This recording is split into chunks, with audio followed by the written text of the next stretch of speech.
Good morning, good morning, good morning on this beautiful, I want to say cold Monday morning because it's quite cool in Cape Town. I just want to thank everybody that prayed for Cape Town, for the taxi strikes and the violence that was happening.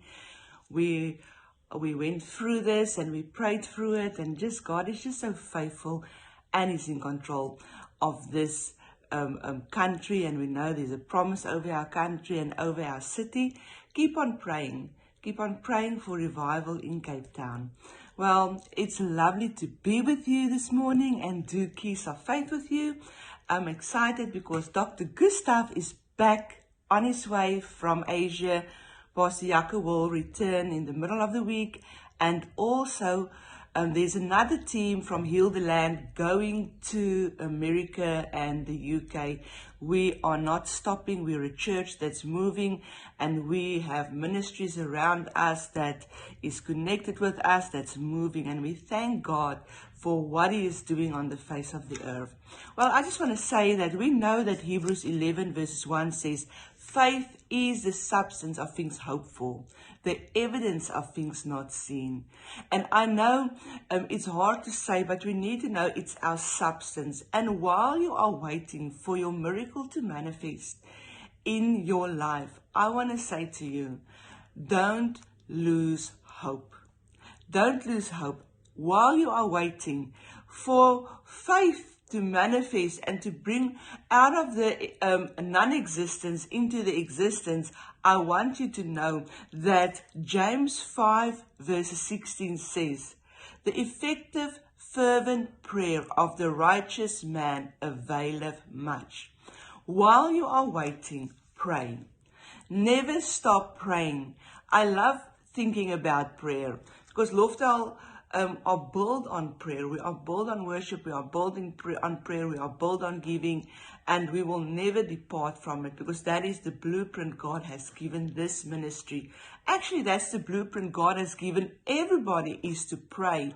You know, I love it when you look at the disciples. They were moving with Jesus and walking with Jesus and talking with Jesus, and they were always in His presence, and they really studied His life. That's why they could write all these books in the Bible. And I've realized that they could have asked Jesus for anything. They could have asked Jesus to show them how to be a prophet, how to be an apostle, how to be a pastor. They could have asked Jesus, teach us how to speak, teach us your wisdom and all of that. But because they saw something about Jesus that's really stood out for them, and then the effect He had after it was signs, wonders, miracles, heaven invading earth, heaven superimposing the face of the earth. It's like a forced compliance taking over the world when Jesus won the face of the earth. And they could have asked for anything, but you know what they asked for? They said, Lord, teach us how to pray. And then Jesus gave them the Our Father. And they, like I said, they could have asked for anything, but it's teach us how to pray. And it's time that all of us turn back to the basics of life, where we come, and I ministered last night at church, and I spoke on prayer.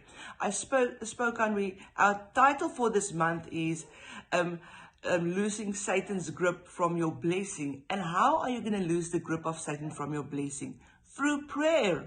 Because if the effective fervent prayer of the righteous availeth much, why don't we see anything happen? That's why we need to turn back, not to just gentle Jesus, meek and mild prayers. We need to turn back to fervent prayer, where we shoot the fiery darts of prayer right into the center, into the target of what is trying to hinder our blessing. We need to pray while you are trusting God for something, like faith is. It's the substance. But while you are trusting God, while you are waiting, pray. If you're sick, you pray. If you're trusting God for something, you pray. If you're expecting something, you pray. If you're going through something, you pray. Pray without ceasing. 1 Thessalonians 5, you can go read it between 16 and 17. It says, pray without ceasing.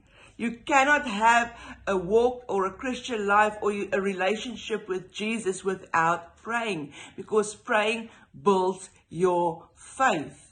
And it really seeking God. It's really just telling God, Lord, I'm in relationship with you. I'm in covenant with you. And I'm asking you, not just asking you for things you can do, but asking you to manifest yourself on the face of the earth so that people can know that you are true and you are real. Show yourself strong. And this is one of the most powerful keys that you will ever have. And Dr. Gustav has spoken so much about it.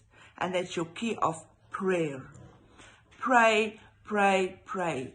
You remember MC Hammer, the rapper, I think it was like in the 80s. And he always, 80s, maybe early 90s, and he always used to say, you need to pray just to make it today. And that's what I want to say to you. While you are trusting God, and while your miracle is still not manifested in your life, while it is still the evidence of things hoped for, and the substance of things hoped for, the evidence of things not seen, while it is still that, you need to pray it into existence. Many people don't have a miracle or a breakthrough because they don't pray, or they pray vague prayers. Remember, Lofdal is a church that pray, and if you have any prayer requests, send it to us. We will pray for you, and we pray for our partners always. Remember, like Dr. Gustav will say, you're a champion. We love you, and much blessings all over the world from Lofdal, Cape Town, South Africa. God bless you.